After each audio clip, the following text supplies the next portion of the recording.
ሰላም ሰላም ጤና ይስጥልኝ ክብሯትና ክብሯን የኔ የብርቱካን ፋይቭ ቱብ ቻናል ፋሚሊዎቼ ሰላም ሰላም ብያለሁ። ዛሬ እንግዲህ በኢትዮጵያ ልበላችሁ ወይስ በሀገራችን? በስመ አብ ወወልድ ወመንፈስ ቅዱስ አሐዱ አምላክ። ስጋጅ ምን ይመስላል? ካሜራውን ነክቶት በጌታ ስም በስመ እናንተ ምን ይመስላል ልጄ? እና እንግዲህ በሀገራችን በለሚ ከተማ ዛሬ የመጀመሪያው ክረምት ነው እላችኋለሁ። ዛሬ ስንት ነው? ሐምሌ 18 እንግዲህ በዚህ መልኩ ነው ማለት ነው። እና እስከ መጨረሻ ተመልከቱ ተከተሉኝ ማለት ነው። እና ሁላችሁም ሰላማችሁ በዘት ይበልኝ ወዲ ሀገሬ ልጆች። እስኪ እንዴት አያችሁት? መቼም ዛሬ ያዝናናችኋል ብዬ አስባለሁ። የሀገር ገበያው ሁሉ ባህሉ በቃ የሰው ያለባበሱ ሁሉ ባህል ያው እንትን ይላል። አሸንፍጠዋል ሴቶቹ ማለት ነው። አንዳንዶቹ ተፊት ቀሚሳቸውን ቋጠር አድርገዋል። የቆላ ሴቶች ማለት ነው ጋይስ። ያው እኔም ድሮ እንደዚህ ነበርኩኝ፣ የቆላ ነበርኩኝ ማለት ነው። ሽንሽን ለባሽ ነበርኩኝ ማለት ነው። ልክ እንደነዚህ እንደምታዋቸው ነበርኩ አለባበሴ እኔ ድሮ ማለት ነው። እና ላይክ አድርጉ፣ ላይ ሰብስክራይብ እያረጋችሁ ላይክ ማድረጋችሁን እንዳትረሱ እላችኋለሁ። ይህ ሀዲያ የማሳያችሁ ችግኝ ያለበት አካባቢ ነው። ችግኝና ወይራ ምናምን አለ በዛ አካባቢ ማለት ነው። ወይራ ቆራስሞ ይሸጣል። እንግዲህ እንዳለ የምታዩት እንግዲህ የሽንኩርት ችግኝ ነው እና የበርበሬ ችግኝ። እኔ አርፍጄን ሄድኩት በዛ ስንት ሰዓት አካባቢ መሰላችሁ? ወደ 6 ሰዓት አካባቢ ነው። እና ይሄን ቪዲዮ የምቀርጽላችሁ ተቀኑ 6 ሰዓት አካባቢ ነው ማለት ነው። 6 ሰዓት አካባቢ ገበያው ምን ይመስላል የሚለውን ያው ተመልከቱ፣ ላሳያችሁ፣ ላስጎብኛችሁ ማለት ነው። እና ያው በሀገር ሁሉ ነገር አያችሁ፣ ደስ አይልም? ዝናቡ ሲጥል ችግኝ ያለማውን በደስታ ስንት መሰላችሁ ኪሳራው። እንግዲህ ዝናብ ባይጥል እነዚህ እህት ወንድሞቻችን እንግዲህ ኪሳራ ነበር የሚገቡት ማለት ነው።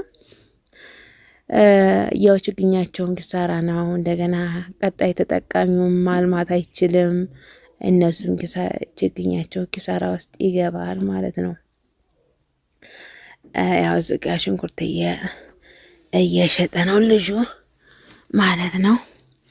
እና እኔ ደግሞ የህጋ እንቁላል የሚሸጣል ተዝጋ ኮባ ይዛ ቁጭ ብላለች ሴትዬቱ። ከጀርባ ያው ሁሌ የሚገዛም አለ። ኩንታሉን እንደርድሯል ማለት ነው። እህል አብቅቷል። ያው ገዝቶ አብቅቷል ሰውየው። ነግሬያቸዋለሁ። 6 ሰዓት ነው። 6 ሰዓት ገበያ የሚያቆመው ሰዓት ነው። ይች እንኳን ሽጭልኝ እያልኳት ኮባ ልገዛ ሽግል ልገዛ ሄጄ ነው እኔም በገጠመኝ። ግን ሽጭልኝ እያልኳት 50 ብር ነው ያለው። 50 ብር ግዢ እያለች ነው ማለት ነው። 50 ብር ግዢ 50 ብር ነው ግዢ ያለች ነው። የኮባ ችግኝ ማለት ነው። የማታ ገበያ ነው። የማታ ገበያ ስለሆነ እንደ ነገሩ ሽጭና ሂጂ፣ በጧቱ ገበያ አታስቢ። አሁን እኮ የማታ ገበያ ነው እያልኳት ነው። እዚህ እስከ 5 ሰዓት ድረስ ነው ገበያው። ከዛም በኋላ ገበያው ቅዝቅዝ ነው የሚለው ማለት ነው። እንደውም ዛሬ ሰው አለ ገዢ ማለት ነው። ምክንያቱም በጧት ስላልመጡ ነው ማለት ነው። እንግዲህ ሁለቱን 60 ብር ግዣች። እኔ ደግሞ 50 ብር ይበቃሻል አልኳት። 50 ብር እሷን ገዛዋት ማለት ነው። ያው ገበሬዎች አቁመዋል። ይሄው ሁለቱን የምታዩት 50 ብር ሁለቱን አነሳሁን ሽግኝ ማለት ነው። ያው ግቢ ውስጥ ምንም ኮባ የለምና መትከል ወደፊት ኮባ እንኳን ልግዛ እንዴ ደግሞ ልግዛ እንዴ ኮባ ጋይስዬ። ክረምት እኮ ሁሉን ነገር ያስደስታል እላቸዋለሁ። ሁሉ እና እናንተ ጓዳ ጉድጓዳው ሰው ነው የሚደሰተ በክረምት። ገበሬዎችም አሁን ደስ እያላቸው ነው። ፊታቸው ወዛ ወዛ እያለ ነው። ልክ እንደዚህ እንደምታዩት እንደ ምድሩ እንደ ጭቃው ለገበሬዎችም በአሁን ሰዓት ሰው ፊታቸው እንደዛ ሆነ ማለት ነው። ምክንያቱም ያው ጤፋቸውን እየዘሩ ነው። ያው ደስ ይላል ማለት ነው ቤተሰቦች። ያው ደስ ይላል ብቻ ደመን ምን ብሎ አልሰማውም። እንደምታዩት ነው። ጠቆርቆር ያለ ነው። ያኔ በዚህ በምታዩት መልኩ ነው ሰማው። እኔም እንግዲህ ገዝቼ ከፍዬ ሄድኩኝ ማለት ነው። ከሷ ጋር ሄድኩኝ፣ ኮባይን ይዤ ሄድኩኝ። በቀጣይ ደግሞ እንግዲህ ሽንኩርት ልገዛ ነው የመጣሁት። ሽንኩርት ዛል አሁን ደግሞ ሽንኩርት ነው የምገዛ ማለት ነው። እንግዲህ በያዘዌ ድምፁን ያጠፋሁት በጣም ቻቻቴ ያለ የነሱ ቻቻቴ ብታው የነሱ ወሬ ብሰሙ ትንሽ አንድ ቻቻቴ ይረብሻል እንጂ ማለት ነው። የመኪና ድምፅ እንደገና ሁለተኛ የአህያው ምናምን ጋር ያለ ምናምን የሰዎቹ ምናምን ሙዚቃ ድብልቅ ያለ ስለሆነ ድምፁ ትንሽ የሚረብሽ ነይ እና ብሰሙ ወይኔ በዛ ነው የምሞቱት ማለት ነው የሚያወሩት ብሰሙ ማለት ነው። እና ለዛ ነው አጥፍቼ እንደገና የሪከርድ የማደርግላችሁ። እንግዲህ ዞሬ እኔ ይሄንን ገበያ ሁለቴ ነው የዞርኩት ማለት ነው። አንድ ጊዜ አየሁት 6 ሰዓት ላይ ሄድኩኝ፣ በዛ አለፌ ባንክ ቤት ደርሼ፣ ሁለተኛ ዙር ደግሞ ተመልሼ መጣሁ ወደዚህ ማለት ነው። ባንክ ቤቱም በዛ አካባቢ የራቅ ስለሚል በዛው ቆይ እስኪ ረፈድ ሲል የእነሱን ቁርጥ ሲያውቁት ይለቃሉ በማለት እና እንደዛ አላቸዋለሁ የኔ ውድ ፋሚሊዎች ማለት ነው። ያው እንደምታዩት ነው፣ መኪና አለ፣ ገበያው እንዲህ ነው። ጭምልቅልቅ ብለዋል። የቆላው ሰው፣ የደጋው ሰው፣ የከተሜው ሰው ትላላችሁ። ከተሜው ሰው ማለት ተሌላ ጋር እየመጣ ሳይሆን የዚሁ አካባቢ ሰው ነው። እንግዲህ እኔ እያየሁኝ ሄድኩኝ። ሁሉም ውድ ነው የሚሉት የተሻለ ፍለጋ ማለት ነው። እኔ ባሰቦይ እኔ በጣም ገበያ ስገበ የቀስ ብዬ ዝም ብዬ ዞሬ ሲደመኝ ነው እንጂ ሆነ ቦታ ተደርሰ የምገዛው ዝም ብዬ አንዱ ጋር ውድቅ ብዬ አልገዛም። እቺ ሴትዮ እንግዲህ ቲማቲም ቡቃያ እየገዛች ነው። አይ የማይቸግረው ሸገረ። ቲማቲም ቡቃያ እንኳን አልገዛም። ምክንያቱም ቲማቲም አፈሳችሁ እቃ ላይ ብታፈሱት ፈሰስ ብታረጉት ይበቅላል ማለት ነው። ይሄ ጋር ደግሞ ጎንብሼ እየጠየቅኩ ነው ሽንኩርት። ይሄ ጋር ስደርስ ዝጋ የተሻለ አገነው አገኘው። ይሄ የምታዩት እንግዲህ ምድቡ ሽግኝ የ50 ብር ነው እና 50 ብር ነው እዚህ ጋር ምድቧን ያገኘሁት ማለት ነው። በጣም ከሌሎቹ የተሻለ ይሄ አሁን 50 የ100 ብር ሆና በሌሎቹ ጋር እንደመደቡት ማለት ነው። እኔ ዞሬ ቼክ አድርጌው ነው። ምክንያቱም እሱም ሲሸጡሎ አሁን ላይ እንደዚህ ለቀቅ ያደርገው ገበያውም ስለሄደ ነው። መቀረጡን ያቅም ቁልጭ ብላለች ማለት ነው ሰውየዋ። ብዙ አሻሻኩለት ግን እዛ ሆኜ ከኔ ኋላ አሻሻኩለት። እኔን ሲያው ሰዎች መጡ። ከዛ ደግሞ ለቅልቅ ለመረቅ አድርግላቸው በቃ ይውሰዱ ምናምን በማለት ማለት ነው አሻሻኩለት። ከምሬ ነው የምላችሁ።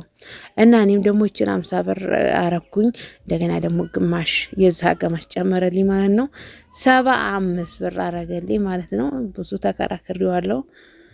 ሰው ጭቃ ነው ምናምን ይላል። እኔ ደግሞ ጭቃው ደስ ብሎኛል። ለምን ጭቃውን አላጠብኩም? እንደው ቤታ የኛ ነገር ግን እንዲሁን እንደው በማርያም እንዲሁ በቀሚስ ስቋጠሪው ቢሄድ እንዲሁ ጭቃ በስለት የተገኘ ጭቃ። ይሄ ደግሞ ሽግኙ ሲታከል እጥብ አድርጋችሁ መትከል ትችላላችሁ ማለት ነው። በጣም ነው ደስ ያለኝ። እና ሌሎቹ ለሴትዮዋ ቲማቲሙን ለገዛችሁ ሴትዮ ሊመልስላት ነው። አይ ግን ቲማቲም መግዛቷ ተሳስታለኝ ማለት ነው። ደግሞ ቲማቲም ይገዛ ይሁን ግን ያው ሁሉም እንዳስተሳሰቡ ነው ማለት ነው። ዝም ብላ ቲማቲም ስትቆርጥ እቃ ላይ ፍስስ ብታረጉት በሆነ በባሊ የሆነ በሃይላንድ ቆራጭ አፈራርጋችሁ በዙ ሽንኩርት ላይ ምናምን በውስጥ ደበላልቃችሁ ብታፈሱት ምርጥዬ ነው የሚሆነው። የዶሮ ኩስ ትላላችሁ ምናምን ምርጥዬ ነው የሚሆነው እላችኋለሁ ቤተሰቦቼ። እና ይሄ ገበያው በስመልኩ ጭፍረክ ብሎ እንዴት አባቱ ጨቅ ማረጉ በዚህ ውስጥ መሄዱ እንዴት ብንደባለልበት ራሱ እንዴት እንደሚያስደስተኝ ቤተሰቦቼ። በቁምጣ ቆሌው በቁምጣ ትላላችሁ። የሀገራችን ልብስ አለባበስ ይኸውላችሁ ማለት ነው። የደጋው ሰው ደግሞ በሱሪ ነው። የደጋው ሰው ቆሌ ይሄ ቁምጣ የሚለብሰው ቆሌው ነው። ይሄ ደግሞ ሱሪ የሚለብሰው የደጋው ሰው ነው ማለት ነው። በደጋማ ቦታ የሚኖር ሰው ነው። በቆላማ ቦታ የሚኖር ሰው ምናልባት ትልልቅ ሰዎች ናቸው እንጂ ሱሪ የሚለብሱት ብዙም እነዚህ ወጣቶቹ ልጆች ሱሪ አይለብሱም፣ ቁምጣ ነው የሚለብሱ ማለት ነው። እንዲህ ደግሞ ደጋማ ነገር ደጋ ስር አካባቢ ያሉ እንደዛ አካባቢዎች ሱሪ ይለብሳሉ ማለት ነው። አብዛኛውን የቆላ ሰው ቁምጣውን ሽጦ ነው የሚሄደው። ያችኑ እቃውን መሸፈኛ ነው አንዳንዶቹ የሚያጠልቁ ማለት ነው። ሻጠር ፊን ፊን እያደረጉ የሚሄዱት። ያው ሽንኩርቱ ግን ተለብጧል። አሁን የነዚህ ደግሞ አጥበውታል። የነዚህ ደግሞ የለውም፣ ጥሩ አይደለም። አያችሁ ተጎኑ እስተ ጭቃው ነው ሽንኩርት መንጣት ያለበት። ይሄ የታጠበው እናንተ ስተክሉት ገና አሁን ዛሬ ቅዳሜ ነው። አሰንብታችሁ እስተ መቼ መሰላችሁ የምታሰነብቱት? እስከ ሰኞ ድረስ እስከ ስታሰነብቱት ደብታችሁ ከዛ ጥሩ አይመጣም። የዚህ ግን ጭቃ ያለው ምንም አይሆንም። ምርጥዬ ነው የሚሆነው። አንጣችሁ ትደብቱታላችሁ። ሰኞ ሲጠባ ማለት ነው። ሰኞ ሲጠባ ትተክሉታላችሁ ማለት ነው። እና ይሄ የኔን በጣም ነበረና እንደ አጋጣሚ እንዴት እንደመደበው አላውቅም። በጣም ጥሩ ነበር የመደበው። እዚህ ጋር ሰዎች ሲመጡ በኔ አይን እያዩ ግራ ሲገባቸው ጊዜ ወደ ጎን አረኩለት ማለት ነው። እና እዚህ ጋር ደግሞ ማረቅ እያልኩት 25 ብሩ ላይ እየተከራከርኩት ነው። እና ቤተሰቦች ይሄን ይመስላል እላችኋለሁኝ። እስኪ ደግሞ ያለውን መጨረሻ አብረን እኔ ማለት ነው። እኔ ከሰዎቹ ኋላ ነው የወጣሁት። ሁሉንም አሻሽጬ በመጨረሻ ነው የወጣሁት። አርግላችሁ ጨምርላችሁ ያልኩት ነው እዚህ ጋር ማለት ነው። ምክንያቱም እሱ ደክሞን የመጣው አሁን ደግሞ ሽንኩርቱ ቢቀርበት ክስር ነው የሚለው። አሁን ለታ ባለፈ ማክሰኞ ማለት ነው እንደዚህ ልጅ ይዛ ጎመን ይዛ ማለት ነው። ለምሳሌ አሁን የሱን ላሻሽጥለት የቻልኩት ጎመን ይዛ ጎመኑን 15 ብር ሽጭላት ለሴትዮዋ አልኳትኝ። ይኸውላችሁ ለሴትዮዋ 15 ብር ሽጭላት ስላት 25 ብር አለ። ታይ ሽጭላት ይበቃሽ ለማታ ገበያ ነው አልኳትኝ። ይኸውላችሁን ከዛ ሴትዮዋ ቅር ሲያጅሷ ጥላክ ሄደ ማለት ነው። ከዛ እኔ ገበያ ዞሬ ስመጣ ያቺ ልጅ አሁንም ያንን ጎመን ይዛ ቁጭ ብላ ሊወራገ ጎመን ነው ማለት ነው። ከዛ እኔ ደግሞ ስንት ገዛው መሰላችሁ? 15 ብር ቢቀር ያላትን ልጅ 10 ብር ገዛው ማለት ነው። መጀመሪያ ሽጭ ብያታለሁ፣ አልሸጠችም። አሁን ዞሬ ስመጣ ልጅቷ መገበያ ወደ ገጠር ልወርድ ነው። የገጠር ልጅ ነኝ። ያው ሄዷል ሰዓቱ። ምንም ማድረግ የላትም ወይ ይዛ መውረድ ነው። ምንም አማራጭ የለም። ይዛ ተወረደኝ ደግሞ ትርፉ ምንድነው? ማድረቅ ነው ማለት ነው። ምንም ታተርፈው ነገር የለም። ስለዛ እኔ ገዝቼ ታከልኩኝ ማለት ነው። ቤተሰቦቼ አያችሁ፣ መጀመሪያ እየለመንኳት ነበረ፣ ግን ለኔው ጠቃሚ ማለት ነው። መልሶ ይሄ ጋም እንግዲህ ልጁን ያው ቆሚ እንዲህ አርግ እያልኩ ነበር።